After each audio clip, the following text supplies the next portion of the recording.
اب مؤذن اذان دیتا ہے، اس اذان کے کلمات پر کچھ غور کر لیا جائے تو انسان حیران ہو جاتا ہے کہ روزانہ کی بنیاد پر ہمیں یہ کلمات سنوائے جاتے ہیں مؤذن کے ذریعے سے۔ ان کلمات کی ابتدا کے اندر اللہ کی ذات کی طرف سے حکم کے مطابق، پیغمبر کی طرف سے حکم کے مطابق 4 مرتبہ اللہ اکبر، اللہ اکبر، اللہ اکبر، اللہ اکبر کی صدا لگائی جاتی ہے۔ اب ہمارے دماغ میں یہ بات آ سکتی ہے کہ اذان کی ابتدا میں یہ جو 4 تکبیریں کہلوائی جاتی ہیں، اس کی وجہ کیا ہے؟ اس کے پیچھے لوجک کیا ہے؟ اللہ تعالیٰ جزائے خیر دے ہمارے بڑوں کو اس بات کو آسان انداز میں ہمیں سمجھا دیا کہ دیکھیے یہ جو کائنات ہے، اس کائنات کو رب نے بنایا، اور اس کائنات کے بنانے کے اندر اللہ کی ذات نے 4 اجزاء کو شامل کیا۔ 4 چیزوں کا مجموعہ یہ پوری کی پوری کائنات ہے۔ ان میں سے پہلی چیز ہے آگ، دوسری چیز ہے پانی، تیسری چیز ہے ہوا، اور چوتھی چیز ہے مٹی۔ اب چونکہ انسان اس دنیا کے اندر زندگی گزارتے ہیں اور ان 4 چیزوں کا تعلق اس دنیا کے اندر پائی جانے والی چیزوں سے ہے، اور ہر انسان جو عقل مند ہوگا، جو عاقل ہوگا، وہ ان چیزوں کی طاقت سے بخوبی واقف ہوگا۔ اب آگ ہے، یہ آگ سے اللہ نے کائنات کو بنایا، یعنی کہ کائنات کا 1/4 حصہ اگر کیا جائے اس میں آگ شامل ہے۔ اب آگ کی طاقت کیا ہے؟ میں اور آپ آگ کی طاقت کا اندازہ آسانی سے لگا سکتے ہیں۔ وہ کس انداز سے کہ یہ جو سورج ہے، سورج یہ ہماری زمین سے 150 گنا بڑا ہے، 150 گنا بڑا ہے، اور ہم سے یہ کروڑوں میل کی مسافت پر دور ہے، لیکن اس کے باوجود جب شہر کراچی کے اندر درجہ حرارت 48 ہوتا ہے یا 48 سے اوپر جاتا ہے تو ہمارے لیے سانس لینا دشوار ہو جاتا ہے۔ وجہ ایک حبس کی سی کیفیت ہوتی ہے، اور سورج کی تپش وہ ہمارے لیے رکاوٹ بنتی ہے، پسینے آتے ہیں، دم گھٹتا ہے، ہیٹ اسٹروک ہو جاتا ہے، پریشانی کا سامنا ہوتا ہے۔ وجہ گرمی زیادہ ہو گئی، تپش زیادہ ہو گئی۔ اب ایک سورج ہے جو ہم سے اتنا دور اور اس کی گرمی اتنی سخت ہے، تو جو آگ ہماری آنکھوں کے سامنے ہے، اس آگ کی طاقت کا کیا حال ہوگا کہ اگر ہم گھر پر جب چولہا جلاتے ہیں پانی گرم کرنے کے لیے ہو، چائے وغیرہ بنانے کے لیے ہو، اب جب وہ پانی کے اندر ابال آتا ہے، ابال کے نتیجے میں 1 منٹ کے لیے بھی ہم اپنی انگلی اندر نہیں ڈال سکتے۔ وجہ کیا ہے؟ ہمیں اندازہ ہے آگ ایک طاقتور چیز ہے، لہذا اس کی طاقت کا مقابلہ ہم نہیں کر سکتے، آگ سے ہم پناہ مانگتے ہیں۔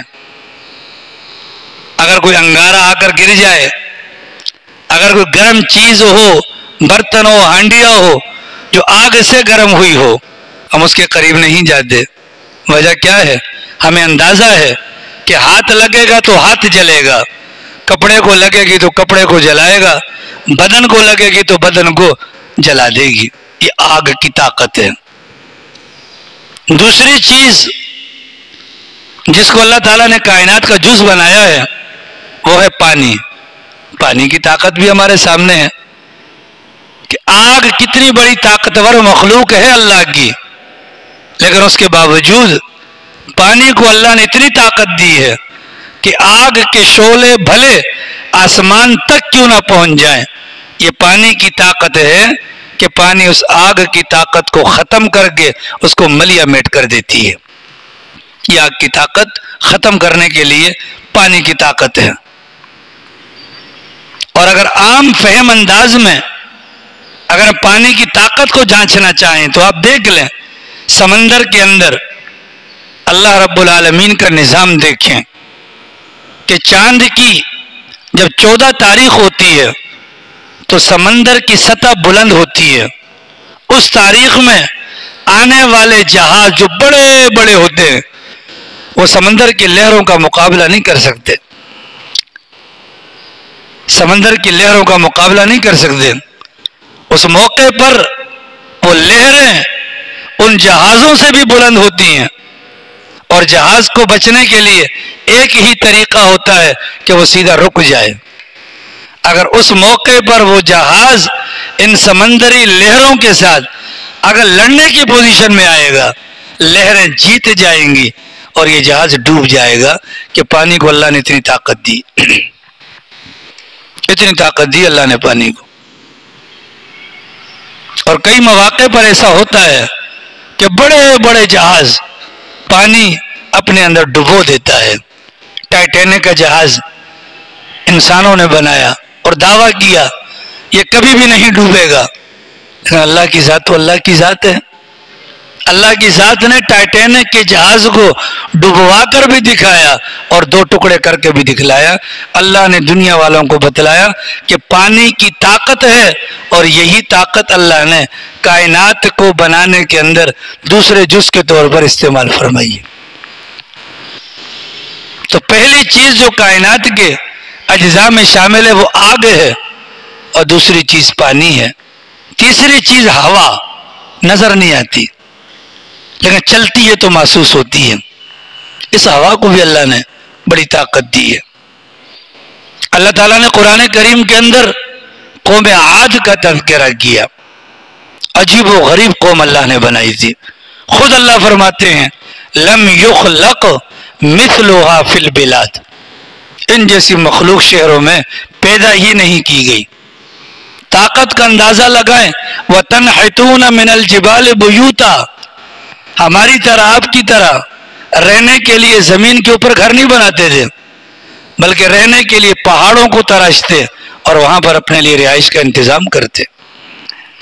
اللہ نے قد دیے 60 فٹ لمبے، اللہ نے سینہ دیا، چھاتی دی، وہ 30 فٹ چوڑی چھاتی دی. نافرمان ہو گئے، اللہ نے ہوا چلا دی. عجیب و غریب ہوا چلائی اللہ نے. ایمان والوں کے لیے وہ ہوا خوشگوار اور مزے کی، اور کافروں کے لیے وہ ہوا تھیپڑے. قد بھی ان کے لمبے لمبے تھے. وہ ہوا آتی یہاں سے اٹھا کر پھینکتی وہاں جا کر گر جاتا، وہاں سے اٹھا کر پھینکتی وہاں گر جاتا. اللہ نے ان کی ہلاکت کا نقشہ قرآن میں کھینچا. کأنہم اعجاز نخل خاویہ، کہ مرنے کے بعد وہ زمین پر ایسے پڑے ہوئے تھے جیسے کٹے ہوئے کھجور کے درخت ہوتے ہیں. یہ ہوا کی طاقت ہے.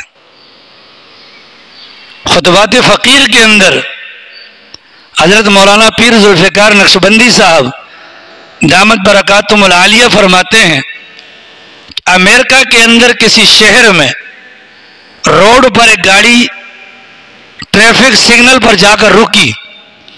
اس گاڑی کی انٹری ہو گئی کہ یہ گاڑی ابھی یہاں سے نکلی ہے، اور ٹھیک 2 منٹ کے بعد وہ گاڑی 300 کلومیٹر دور پائی گئی. اس کی وجہ کہ وہ گاڑی جو وہاں سے نکلی آگے ہوا چلی، اور اس ہوا نے اٹھا کر اس گاڑی کو 300 کلومیٹر دور تک پھینک دیا. یہ ہے ہوا کی طاقت. بظاہر ہمیں نظر نہیں آتی. ابھی جو گزشتہ چند دن پہلے جو ہوا چلی تھی تو ہماری مسجد کی چھت کے اوپر سے ہماری سولر کی پلیٹیں جو باقاعدہ فریم کے اندر فٹ تھیں ان کو اٹھا کر باہر پھینک دیے. گھروں کی چھتوں کو اڑا دیتی ہے، کھڑے درختوں کو توڑ دیتی ہے. یہ ہوا کی طاقت ہے. اس ہوا کو بھی اللہ نے اس کائنات کے اجزاء کے اندر شامل فرمایا. اور چوتھی طاقت چوتھے نمبر کی طاقت، یہ چوتھے نمبر کا جز جس کو کائنات کی تخلیق میں شامل کیا گیا وہ ہے مٹی. وہ ہے مٹی. اب یہ مٹی بظاہر ہمیں معمولی سی دکھتی ہے، لیکن حقیقت میں اس مٹی کے اندر اللہ نے جو طاقت رکھی ہے، اللہ کی پناہ ان لوگوں سے جا کر پوچھیں کہ جو زلزلے کا شکار ہوئے. 16ویں صدی عیسوی کے اندر چائنا کے ایک صوبے چنسی کے اندر زلزلہ آیا اور ایک دن کے اندر 8 لاکھ بندے ہلاکت کا شکار ہو گئے. یہ ہے زمین کی طاقت. 2005 کے اندر ہمارے بالاکوٹ کے اندر مانسیرا باغ آزاد کشمیر کے اندر زلزلہ آیا اور زلزلے نے کیا کیا؟ بستیوں کو اجاڑ دیا، زمین کو پھاڑ دیا. کتنے لوگ ایسے تھے کہ زمین پھٹی، وہ اندر گئے، زمین نے دوبارہ جھٹکا مارا اور وہ اندر کے اندر رہ گئے.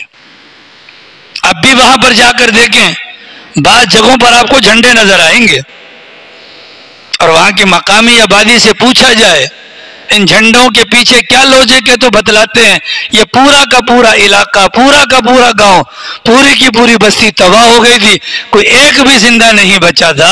اس زلزلے کے موقع پر علامت کے طور پر ہم نے اس کے اوپر ایک جھنڈا لگا دیا تاکہ لوگوں کو پتہ چلے یہاں پر اب زندہ بندہ کوئی بھی نہیں ہے. یہ پانی کی، یہ مٹی کی طاقت ہے. اللہ تعالیٰ نے ان 4 طاقتور چیزوں کے مجموعے سے اس کائنات کو بنایا. اب جب مؤذن کہتا ہے اللہ اکبر، سننے والے سامعین جتنے بھی ہوتے ہیں ان کے دماغ کے اندر سب سے بڑی طاقتور چیز اس کائنات کے اجزاء میں شامل آگ ہے، اس کا خاکہ آنا چاہیے.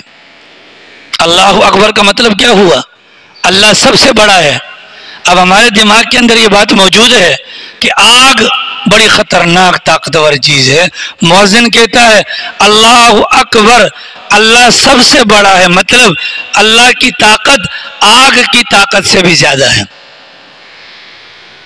دوسرے نمبر پر پانی کی طاقت ہے، اس کا ہمیں اندازہ ہے. ہم سمجھتے ہیں کہ پانی سے بچنا چاہیے، ڈوب نہ جائیں، مار نہ دے. مؤذن کہتے ہیں اللہ اکبر، اللہ سب سے بڑا ہے اور اللہ کی طاقت پانی کی طاقت سے بھی بڑھ کر ہے. ہمارے ذہن میں آتا ہے کہ ہوا بڑی طاقتور ہے، تو مؤذن کہتے ہیں اللہ اکبر، اللہ سب سے بڑا ہے، اللہ کی طاقت ہوا کی طاقت سے بھی بڑھ کر ہے. اور پھر ہمارے دماغ میں زلزلے آتے ہیں تو زمین کی طاقت کا اندازہ ہوتا ہے. مؤذن وہاں سے کہتے ہیں اللہ اکبر، اللہ کی طاقت زمین کی طاقت سے بھی بڑھ کر ہے. تو یہ 4 کلمات، اللہ اکبر، آگ کی طاقت ہے، انکار نہیں، پر اللہ کی طاقت آگ کی طاقت سے بڑھ کر ہے. اللہ اکبر، پانی کی طاقت ہے، انکار نہیں، پر اللہ کی طاقت پانی سے بڑھ کر. اللہ اکبر، ہوا کی طاقت ہے، انکار نہیں، پر اللہ کی طاقت ہوا کی طاقت سے بڑھ کر. اللہ اکبر، زمین کی طاقت ہے، طاقت کا انکار نہیں، پر اللہ کی طاقت زمین کی طاقت سے بڑھ کر. اب جب میرے اور آپ کے دماغ میں یہ باتیں ہوں گی اور پھر مؤذن کی آواز آئے گی، ہم جس کام کے اندر بھی لگے ہوں گے اپنے کام کو چھوڑ چھاڑ کر اللہ کے ان مبارک کلمات کا استحضار دماغ میں بٹھا کر اللہ کی طاقت کو اپنے سامنے تصور کر کے اپنے تمام کاموں کو چھوڑ کر ہم قدم اٹھا کر اللہ کے گھر یعنی نماز کے لیے اور مسجد کی طرف چلنا شروع ہو جائیں گے. آ رہی سمجھ میں؟ ابھی اذان کے موقع پر ہماری کانوں پر جوں نہ رنگنے کی وجہ ہمیں استحضار نہیں ہے اللہ کی عظمتوں کا. آگ سے ڈرتے ہیں، پانی سے ڈرتے ہیں، ہوا سے ڈرتے ہیں، مٹی سے ڈرتے ہیں. وجہ ان 4 چیزوں کو دیکھ لیا، ان کی طاقت کا مشاہدہ کر لیا، اللہ کو دیکھا نہیں، اس وجہ سے ہمیں اللہ کا ڈر نہیں ہے. جبکہ ایمان اسی بات کا نام ہے کہ اللہ کو سب چیزوں سے بڑھ کر طاقتور سمجھو. یہ تو اللہ نے مثالیں دی ہیں کہ دیکھو آگ ہے نا، آگ کی کتنی طاقت ہے، تو سوچو وہ خالق جس نے آگ کو بنایا اس کی کتنی طاقت ہوگی. پانی میں طاقت ہے تو سوچو اس خالق کے اندر کتنی طاقت ہوگی کہ جس نے پانی کو بنایا.